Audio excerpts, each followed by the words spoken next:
Voici le périple d'Étienne et Joseph, 19 et 21 ans. L'échappée tricolore. 2000 km à la rencontre des maires. Bonjour monsieur le maire. Étienne et Joseph kiffent la politique, littéralement.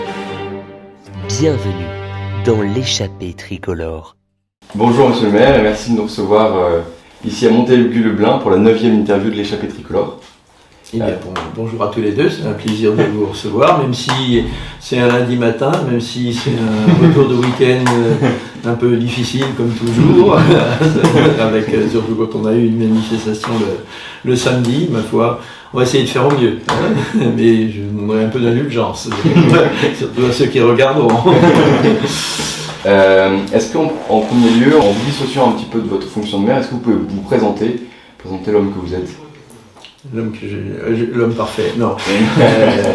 Écoutez, oui, en quelques mots, j'ai déjà un certain âge, je vais par pudeur taire mon âge, sauf si vous y tenez, mais bon, je suis à la retraite depuis déjà un certain nombre d'années, puisque j'ai eu la chance de la prendre en anticipation.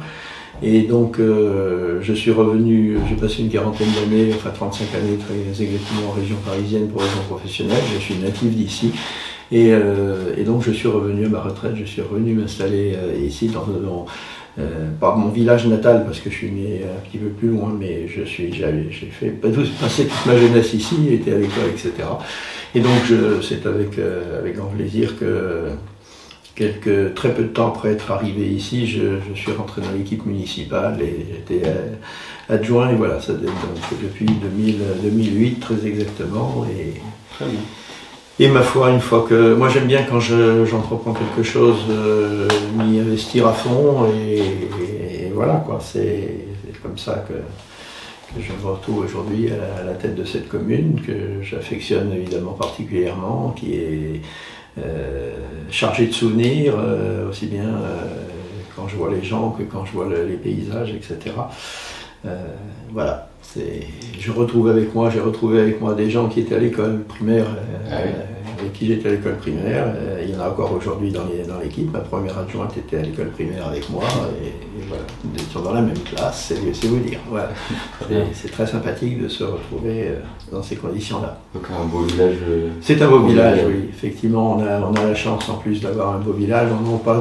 Comme toujours, hein, on n'en prend pas toujours conscience suffisamment. C'est quand les gens nous disent non, vous avez un village magnifique, on se dit oui, c'est vrai quand même, on a de la chance, on a cette belle place qui interpelle quand on arrive là, et puis toutes les maisons de caractère qui sont autour. Bon, après on n'a pas que ça, on a le château féodal qu'on voit malheureusement très peu, et d'ailleurs une partie de mon équipe s'emploie à essayer de dégager tout ça pour qu'on le voit mieux. Alors c'est une petite commune de 300, allez, on va dire 320 habitants, hein, ça c'est toujours un peu fluctuant, beaucoup plus en été parce qu'on a beaucoup de résidences secondaires, on a pas mal d'étrangers, de Hollandais qui viennent ici. Et donc voilà, ce village fait partie est intégré à la communauté de communes Entrailles et Beuvre-et-Loire. C'est vraiment une communauté de communes tout typiquement rurale, hein, qui est très étendue sur d'une extrême du village, entre les deux villages les plus éloignés, il y a bien facilement 80-90 km.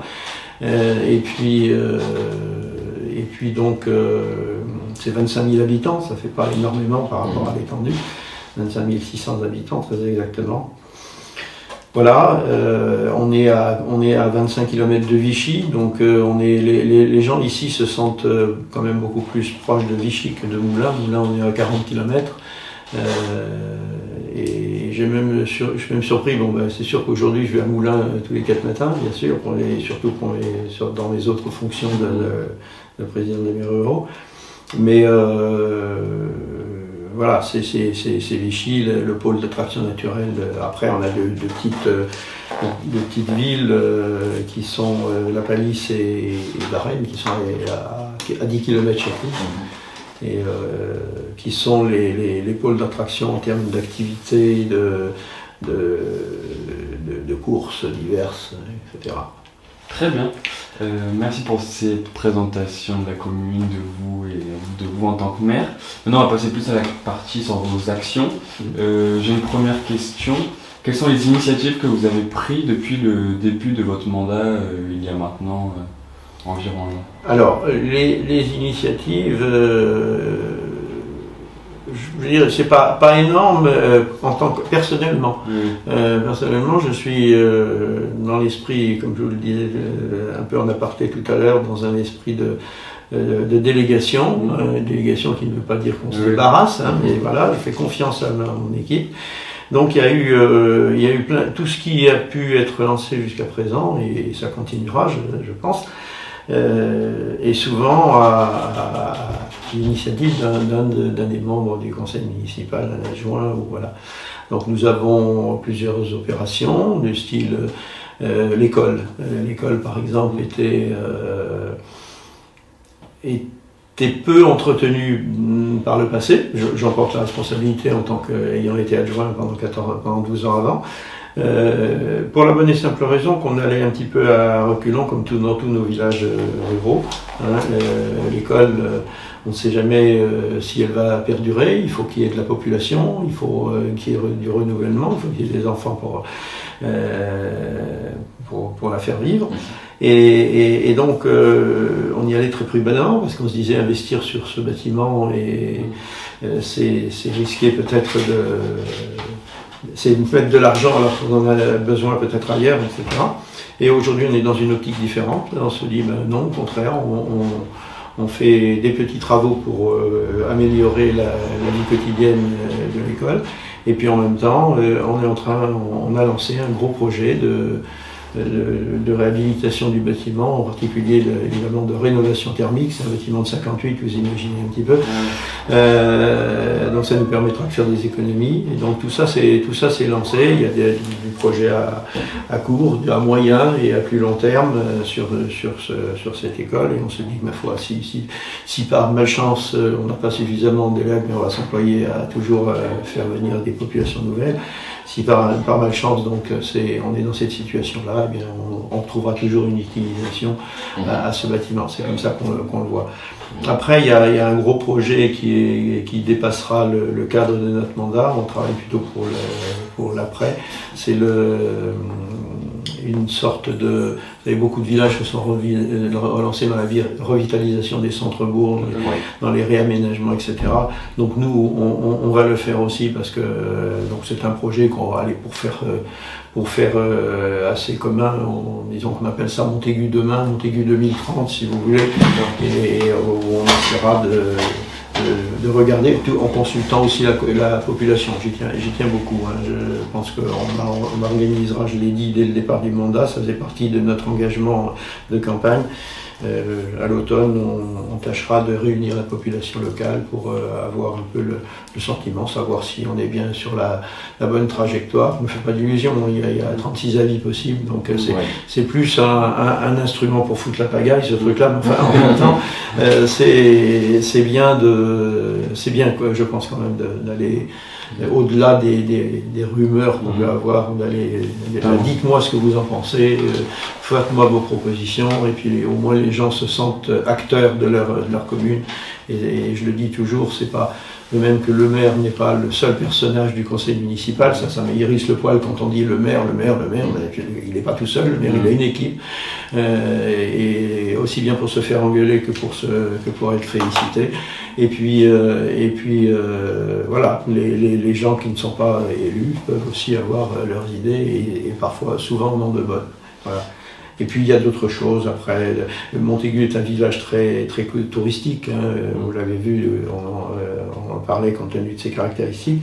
Donc nous allons encore améliorer ce côté-là des choses avec... alors c'est peut-être plus une idée qui m'est personnelle, mais que maintenant et qui est lancée, c'est de faire d'essayer de mettre en valeur les anciens lieux, les anciens magasins, les anciennes boutiques. On a perdu tous nos artisans, tous nos commerçants, bien entendu. On a un excellent restaurant, mais voilà.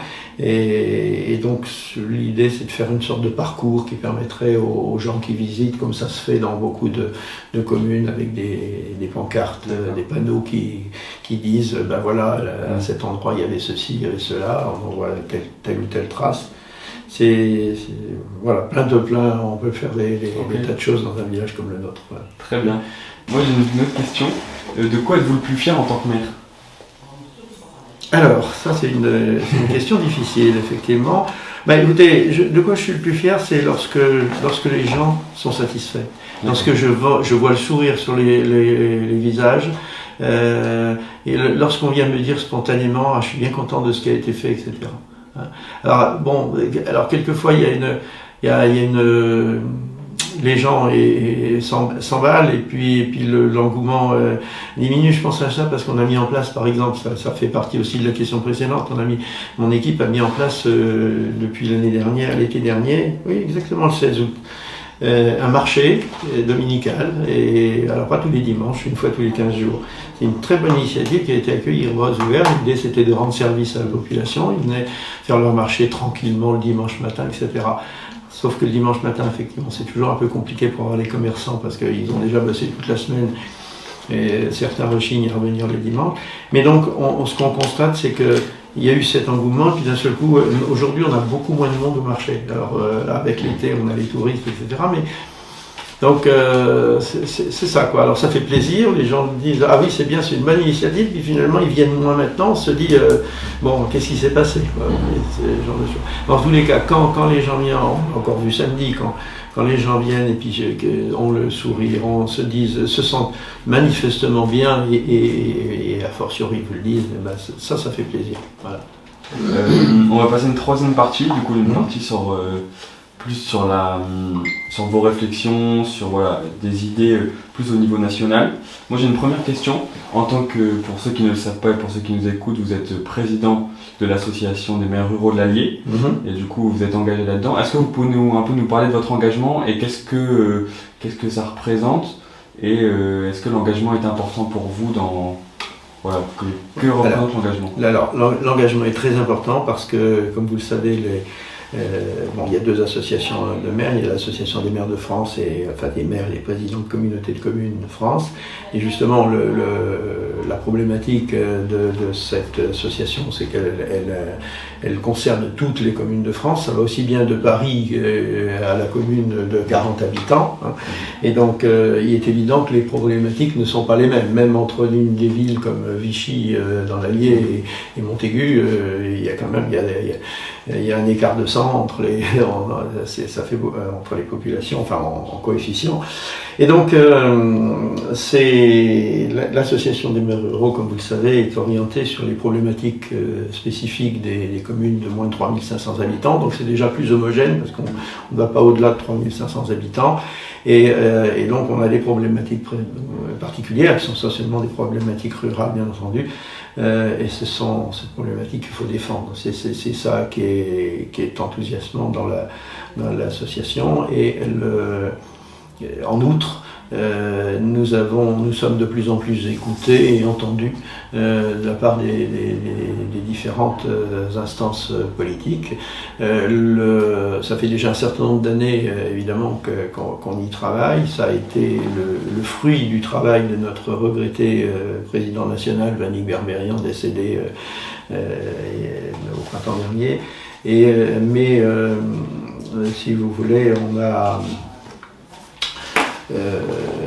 voilà, le déclic, le plus important, ça a été, à mon sens, le congrès de Eppe-Sauvage, à côté d'Avesnes-sur-Helpe, dans le Nord, où le Premier ministre, Édouard Philippe, s'était déplacé en personne pour justement valider, en quelque sorte, et puis reconnaître les 200 propositions que nous lui avions faites dans le cadre de l'agenda rural.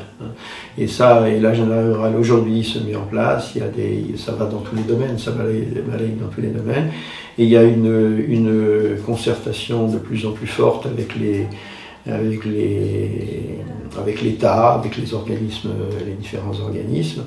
Alors, dans l'Allier, on n'a pas du tout, on est dans une très bonne situation et c'est agréable pour moi d'ailleurs, parce qu'on a, c'est pas toujours le cas partout, hein, mais enfin, même si ça s'améliore, on a une excellente entente entre les services de l'État et nous. On a de l'écoute, je suis sidéré quand parfois j'entends mes collègues de certains départements qui disent le préfet ceci, le préfet cela ne nous associe pas, il dialogue avec les maires, mais avec l'association des maires de France, mais pas avec l'association des maires ruraux. Moi, j'ai aucun problème. On est vraiment. Et alors, ça c'est une première chose. Et en plus, entre les deux associations, on s'entend merveilleusement bien. Hein. Il nous arrive de nous remplacer mutuellement, tout au moins de s'informer. Encore une fois, avec évidemment chacun ses particularités. Donc voilà, c'est une affaire qui tourne très bien, encore une fois, bonne entente avec les services de l'État, bonne entente avec les services des départements, le conseil départemental, les élus nationaux. Voilà, je ne vais pas me plaindre, c'est le grand bonheur, quoi, si vous voulez.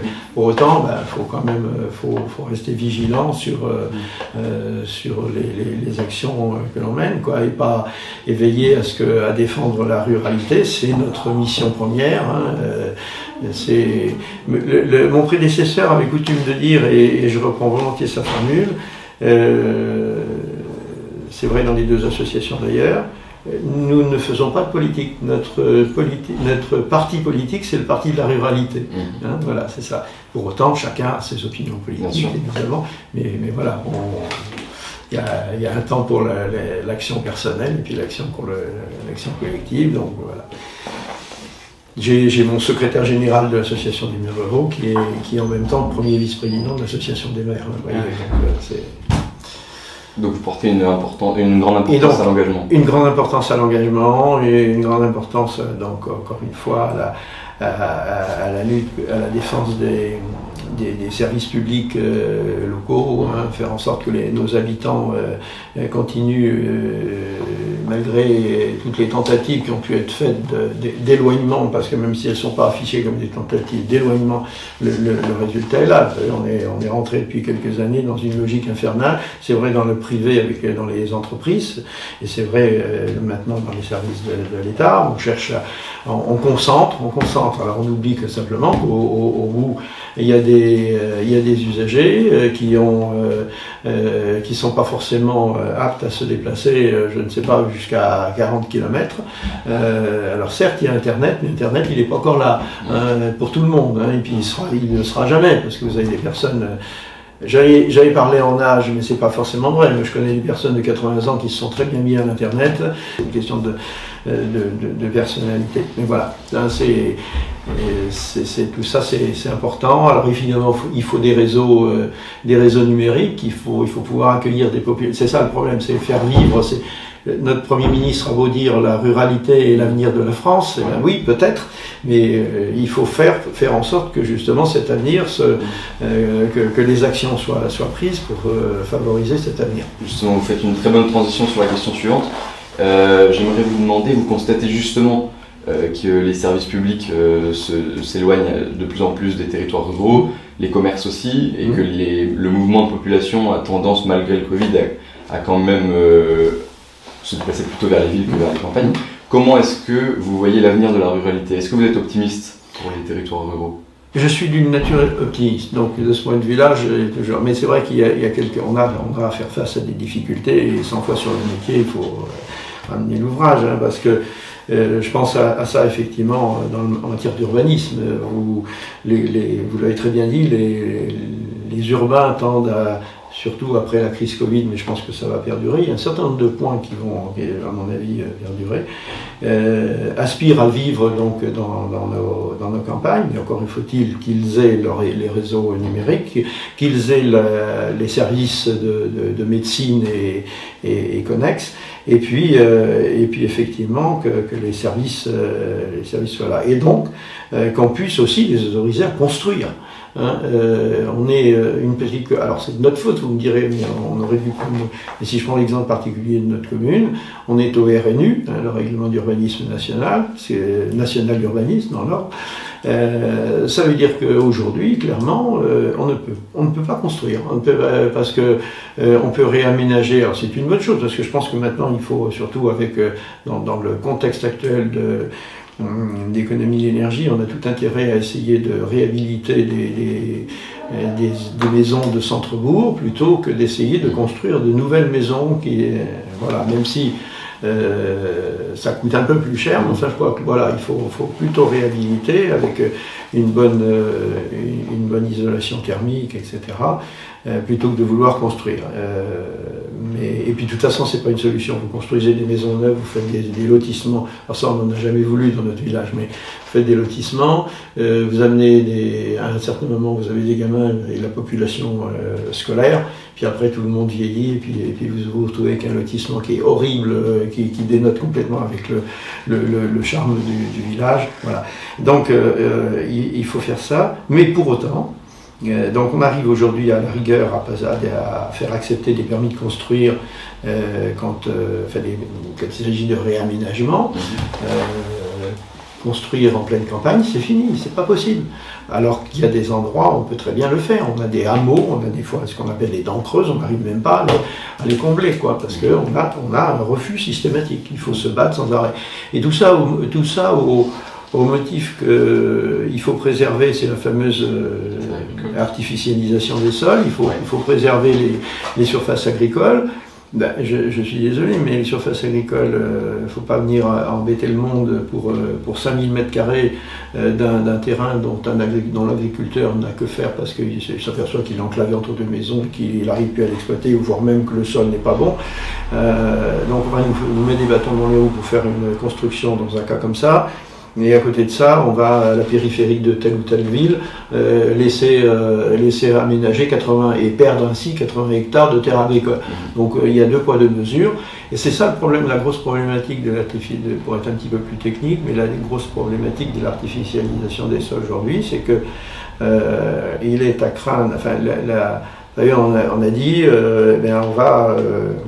on va descendre, on va diminuer de 50%. D'ailleurs, ceux qui ont artificialisé 100 m², désormais, ils ne pourront plus artificialiser que 50 m². Oui, et la commune qui n'a pas eu le droit d'artificialiser, autrement dit, elle reste à zéro. Donc c'est encore les mêmes, c'est encore les grosses localités qui vont être gagnantes dans cette affaire-là. Donc ça va à pied de la logique, de l'inspiration des urbains en particulier que vous évoquiez au début. Très bien. Merci Monsieur Mur pour cette réponse à nos deux questions plus spécifiques. Maintenant j'ai une question assez générale. Quel est le message que vous voudriez faire passer aux personnes qui regardent cette vidéo? C'est très large, c'est une question très large, vous pouvez aborder plusieurs sujets, plusieurs aspects, n'hésitez pas si vous avez une thématique qui vous tient à cœur. Et quel est le message que vous voudriez faire passer?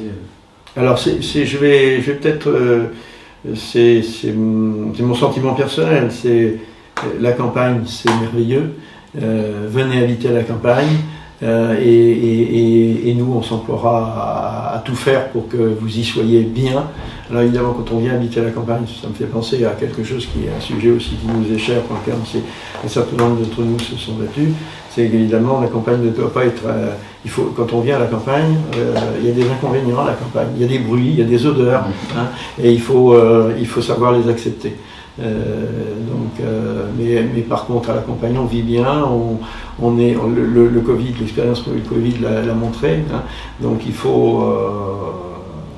ne faut pas hésiter à s'y installer, à la faire vivre, à participer à la vie locale, etc. C'est important ce que je viens de dire parce que je pense que parfois on voit des gens qui arrivent, qui s'installent et puis alors peut-être qu'ils en ont tellement marre et qu'ils veulent s'isoler, mais qui s'isolent et qu'on ne voit pas. Donc on incite les nouveaux arrivants. On est en train de réfléchir d'ailleurs les uns les autres, en particulier chez nous, là, à voir comment mieux intégrer les nouveaux arrivants, mais parce qu'il y avait des formules du style on les invite aux vœux, etc., mais c'est pas suffisant, et leur faire connaître les associations, c'est par les associations qu'on s'intègre, c'est par les associations, c'est par l'école, etc., quoi. Donc oui, c'est un message d'optimisme, d'enthousiasme que je voudrais faire passer, quoi. c'est un peu, voilà, c'est peut-être très personnel, mais c'est Très bien, on ne manquera pas de le relayer. C'est ça, voilà. Et on va passer maintenant à la dernière question, si vous le permettez, qui est très générale et qu'on pose à tous les maires. On aimerait connaître votre avis, votre sentiment sur l'état social actuel du pays. Ah, alors c'est un vaste débat. Évidemment, je ne peux pas ne pas aller dans le sens de ce qui se dit beaucoup aujourd'hui. C'est vrai que les réseaux sociaux sont un outil formidable, mais le problème c'est que, comme tous les outils, s'ils sont mal utilisés, et malheureusement, quand on voit certains langages, certains messages qui sont véhiculés, ça va à l'encontre enfin, je veux dire, c'est une mauvaise utilisation, une très mauvaise utilisation de ce qu'on a coutume d'appeler le progrès. Encore une fois, c'est une première chose. Après, j'avoue que je suis un peu inquiet par rapport à l'attitude des gens aujourd'hui. Bon, c'est vrai que parvenir sur le classique, les classiques abstentions aux élections, qui sont quand même dramatiques. Nos ancêtres se sont battus pour la défense des droits, aussi bien civiques que sociaux. Et quand on voit que... Alors, je suis désolé de vous dire ça à vous, parce que je suis sûr que vous n'êtes pas dans cette logique-là, bien entendu, compte tenu en plus de votre démarche, mais c'est souvent les jeunes qui se moquent éperdument de toutes ces affaires-là, de voter, d'émettre un avis, etc. Et petit à petit, on le sait bien, c'est toujours alors je ne sais plus qui disait ça, mais c'est toujours d'une indifférence, d'un abandon des choses que naissent c'est là-dessus que les tyrans appuient leur puissance. D'un seul coup, je me souviens plus, ça vous revient en tête, vous qui êtes dans le milieu, mais c'était... enfin bref. Et donc, voilà, c'est très dangereux ce genre de choses, c'est très dangereux. Aujourd'hui, la liberté, le mot liberté, je suis scandalisé de voir comme il est bafoué. Quand j'entends des gens, des anti-pass sanitaires, des anti-vaccinations, chacun a encore une fois droit à son choix. Mais voilà, on refuse la démocratie, quoi. Et quand on parle au nom de la liberté, on dit on veut combattre justement la logique de vaccination. Je me dis, mais enfin, non, mais c'est n'importe quoi. Ceux qui sont les sans-culottes de 1789, ou plus près de nous, les résistants, se retournent dans leur tombe, quoi. La liberté, ça avait une autre sens chez eux. Faut pas charrier, quoi. On se plaint de manque de liberté parce qu'on nous demande de nous faire vacciner. Enfin, bon, où va-t-on, quoi? Alors que depuis tout le temps, on sait, enfin, depuis au moins que l'on pratique les vaccins, on vaccine tous les enfants dès le plus jeune âge. Donc voilà, on a une façon maintenant de raisonner. Enfin, quand je vois le mot dictature, alors sans aucun affichage politique, mais des caricatures du président de la République en dictateur, enfin, qu'ils aillent dans une dictature, ils verront ce que c'est qu'une dictature. Enfin, voilà, on n'admet plus rien. C'est pareil quand au début le mouvement avait peut-être une bonne logique, mais on a vu ce qui était devenu après les manifestations des Gilets jaunes. C'est pareil. On a des élus, mais après on n'a pas participé au vote, mais on conteste le résultat du vote. Enfin, on n'est pas raisonnable, quoi. On n'est pas raisonnable. Très bien. Merci beaucoup pour cette conclusion. Voilà. Et puis merci de nous avoir reçus et d'avoir répondu à nos questions ici à Montaigu-le-Blain.